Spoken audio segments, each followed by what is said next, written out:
কারা মেরেছে? জমিরা মেরেছে। তার আত্মার শান্তির কামনার জন্য এই মানুষগুলো আমার সব সনাতন ধর্মের হিন্দু ভাইরা ছিল। তাই তাদের আত্মার শান্তির কামনায় এবং এরকম একটা জঘন্য ঘটনা ঘটার প্রতিবাদে আমাদের বাউল গুরুজি একটা, রাধামোহন মল্লিক বাউল গুরুজি একটা গান লিখেছেন।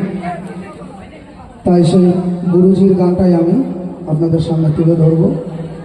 আর সবাই মনে মনে, সবাই গানটা শুনবেন আর মনে মনে এই যে 26 জন পর্যটক, দেশের জোয়ান জনসাধারণ, তারা যে মারা গেল তাদের আত্মা শান্তির কামনা করবেন। হরিবল হরিবল।